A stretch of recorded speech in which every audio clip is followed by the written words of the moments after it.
j'espère que vous allez bien. Je reviens pour vous parler des sorties littéraires du mois de mai. J'ai pas fait les sorties littéraires du mois d'avril parce que du coup je suis en no-buy, je suis toujours en no-buy. Avant toute chose, si vous aimez bien ma chaîne YouTube et si vous aimez bien les contenus que je vous propose, n'hésitez pas à vous abonner à ma chaîne. Ça me fait énormément plaisir et ça me permet aussi d'évoluer. Alors j'ai repéré quelques livres et du coup je voulais vous en parler. En premier, il y a La saison des débutantes écrit par MC Beaton. Il sort le 2 mai. J'ai lu pas mal d'Agatha Raisin, notamment pendant les confinements. Je me suis fait presque toute la série d'Agatha Raisin, même s'il y a des moments où c'était vraiment limite et que j'ai pas vraiment apprécié.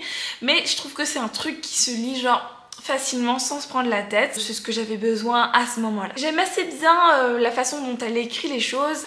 Et c'est notamment l'été où j'ai envie de lire des trucs sans prise de tête, assez sympa, mais vraiment sans besoin de me prendre la tête, sans besoin de réfléchir, juste au bord de la plage ou même pas au bord de la plage, dans mon jardin. On va suivre du coup l'histoire de deux aristocrates qui sont ruinés, Amy et Effie. Ça me fait penser à Hunger Games. Elles proposent leur service en tant que chaperon professionnel. Ils vont trouver leur première cliente, Felicity. Malheureusement pour elle, elle est vachement réticente à l'idée de se marier, donc ça va peut-être être un peu compliqué pour elle. J'avoue que ça m'a l'air d'être assez cool, c'est un truc, ça m'a l'air d'être sans prise de tête, un peu comme les Agatha Raisin, sauf que là, apparemment, il n'y a pas l'air d'avoir de meurtre, mais du coup, ça m'a l'air d'être sympa. Franchement, ça me dérangerait pas de le lire en plein été, ça a l'air d'être super sympa. Ensuite, le 3 mai, sort en version poche, Mégalopole, jeunesse de la cité, écrit par N.K. Jemisin. J'ai plutôt entendu parler de ce livre en grand format, et du coup, je vois qu'il sort en version poche, et là, ça m'intéresse. Poche, c'est moins cher, et surtout parce que du coup, j'en avais pas du tout entendu parler quand il est sorti en grand format. On va suivre un jeune homme qui sort d'une station de métro. Il va se rendre compte qu'il a absolument tout oublié, qui il est, qu'est-ce qu'il fait ici, il a tout oublié. Il a jamais mis les pieds à Manhattan, mais la seule chose dont il est sûr, c'est qu'il est chez lui. Le taxi va s'arrêter devant lui au moment où il en a le plus besoin. Il doit absolument se rendre au FDR Drive, il ne sait pas pourquoi. Enfin bon, ça a peut-être un rapport avec les tentacules qui sèment le désordre à chaque coin de rue. C'est un peu chelou, non? Ouais. J'ai grave envie de savoir la suite, enfin ça m'intrigue. J'espère que ce sera cool, mais en tout cas, ça m'intrigue vachement. Ensuite, le 3 mai sort La fille de la déesse de la lune, écrit par Su Lin-tan. J'adore la couverture, vraiment, elle est magnifique, j'aime beaucoup et ça me donne vachement envie de le lire. On va suivre l'histoire de Xin-jin qui a grandi sur la lune. Elle connaît la solitude mieux que quiconque. Évidemment, pas grand monde n'a grandi sur la lune. Et ce qu'elle ignore, c'est que depuis sa naissance, son existence est tenue secrète vis-à-vis de l'empereur céleste, puis qu'il a exilé sa mère pour avoir volé l'élixir d'immortalité. Pour ne pas être repérée, elle est obligée de fuir, mais elle se fait la promesse de revenir la sauver. Il a l'air d'être assez chouette. Moi j'ai grave envie de le lire, ça m'intéresse vachement. J'espère que ça va me plaire. J'ai jamais rien lu de Stardust puisque c'est, je crois, si je ne me trompe pas, une filiale ou une collection de Hugo Roman. Et j'avoue que les Hugo romans, c'est pas ce que je lis. J'ai lu peut-être 2-3 romans et encore, je suis même pas sûre de leur maison d'édition. Une maison d'édition vers laquelle je m'intéresse en premier. Mais celui-là m'a l'air d'être plutôt sympa. Donc écoutez, je l'ai repéré, à voir si je l'achète ou pas du tout. Ensuite, le 4 mai, sort La folie des papillons, écrit par Laetitia Casado, publié aux éditions Scrinéo. La couverture est si belle. La couverture est vraiment trop belle et aussi l'autrice s'appelle Laetitia, donc peut-être que ça m'a aussi intéressée, mais j'aime beaucoup en fait toute la couverture et même avant de regarder le résumé, je sais pas, il y a quelque chose qui m'intéressait et j'avais envie d'en savoir. Et en 1922, Paris est évidemment dirigé par des hommes et marqué par la guerre, mais surtout le gang des papillons sévit. C'est un groupe de voleuses qui volent des biens aux hommes riches. Et ça sème un peu le discorde dans toute la ville, évidemment, un peu un truc à la Robin des Bois. Tu m'étonnes que ça va semer la discorde et que ça va leur causer problème. Et en même temps, on va suivre trois jeunes femmes, Léontine, Emma et Alice. Elles tentent de trouver leur place dans la société. On se doute un peu, vu comment les résumés est tourné, ce qui va se passer.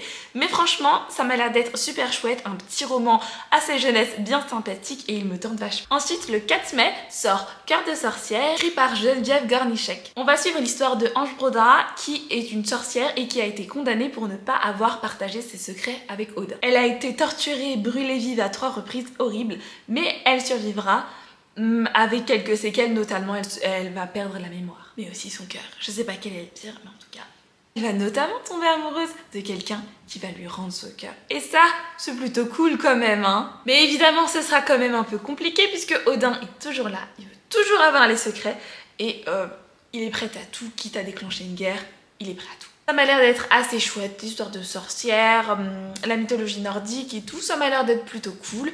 Donc à voir, je sais pas encore si je l'achèterai ou pas. Parce que je vous rappelle que je suis toujours en no-buy, mais je vais le craquer bientôt, vous allez voir, je vais vous dire pour lequel je vais craquer. Le 11 mai sort le tome 4 de Emma Paddington, écrit par Catherine Roland. J'avais adoré le premier tome et le deuxième tome. Si je me souviens, je mettrai en barre d'infos mes articles ou mes vidéos, ou je mettrai la vidéo dans le petit i. Mais franchement c'était super cool, j'avais adoré les 2 premiers tomes, c'était vraiment très chouette. Et évidemment que j'ai envie de lire la suite avec toutes ces créatures, vraiment c'est super sympa. En gros on va suivre l'histoire de Emma Paddington qui va se retrouver dans un manoir et il va se passer des choses un peu cheloues et accompagnée de certaines créatures, elle va découvrir qui elle est vraiment, l'histoire de ses ancêtres et tout. C'est vraiment super sympa. J'ai adoré, c'est vraiment un truc qui se lit facilement, qui se lit tout simplement.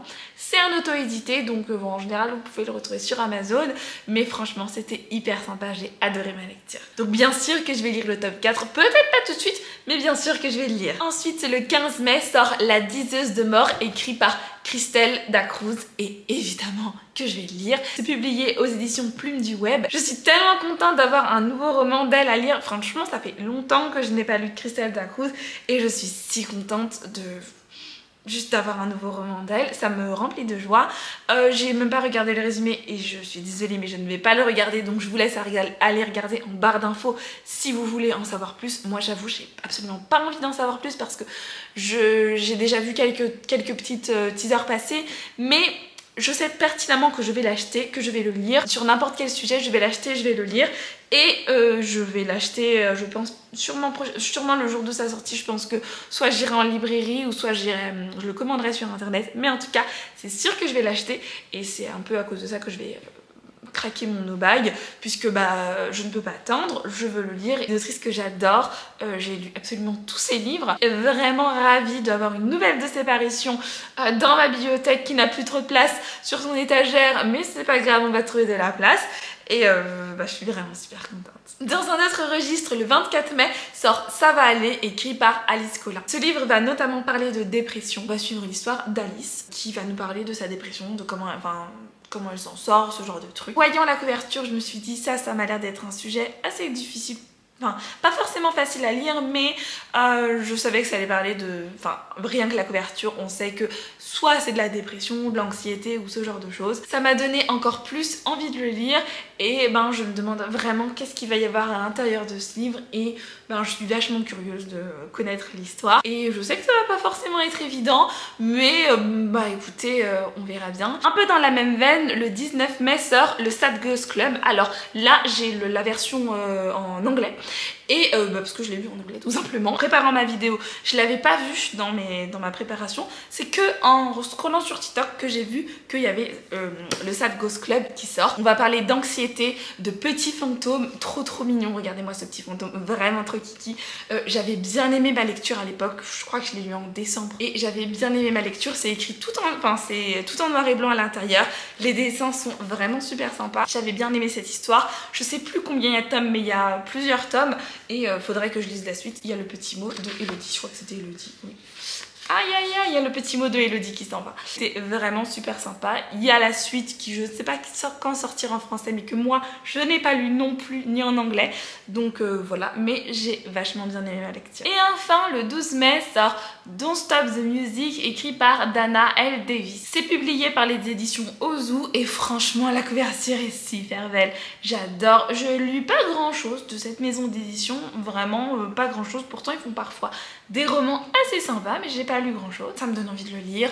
Je lis pas beaucoup de romances, vraiment très peu, mais celle-ci me fait bien envie parce que j'essaye de choisir quand même mes romances assez bien pour que ça me convienne au mieux. On va suivre l'histoire de Dylan et de Langston qui se sont promis de rester amis pour toujours. Langston va partir à New York pour lancer sa carrière de rappeur et il va devenir légendaire. Il va ghoster complètement Dylan à partir de ce moment-là. Pendant ce temps, Dylan, elle, prépare son concours d'entrée à l'école de musique et elle fait comme s'il n'avait jamais existé. Mais vous vous doutez bien que c'est une romance, donc ça peut pas se terminer comme ça. Sauf que Langston va venir s'inviter chez elle pour un prétexte bidon qui ça va pas forcément la ravir. Mais bon, elle se dit comme il y connaît en musique, peut-être que finalement il pourra l'aider. Mais elle a une condition, réaliser la bucket list qu'ils ont écrite quand ils avaient 10 ans. Ça m'a l'air d'être vraiment mimi, super sympa. Franchement, quoi de mieux, une petite romance vraiment toute sympa, toute assez mignonne. Je suis pas très familière du monde du rap, mais ça m'a l'air d'être sympa puisque à partir du moment où il y a de la musique, moi j'aime bien. Et bah écoutez, voilà pour cette petite sortie du mois que j'ai repérée, qui m'ont l'air, ma foi, plutôt bien sympa. En tout cas, moi, ils m'ont l'air sympathiques. S'il y a des romans dans la petite liste qui vous intéressent ou d'autres qui sortent au mois de mai que vous n'avez pas vu ici, n'hésitez pas à me les partager. Je suis absolument toujours ravie de découvrir de nouvelles histoires. N'hésitez pas à me rejoindre sur mes réseaux sociaux en barre de description. Et merci d'avoir regardé cette vidéo. N'hésitez pas à la liker et à la commenter, ça me fait toujours plaisir. Et je vous fais des bisous!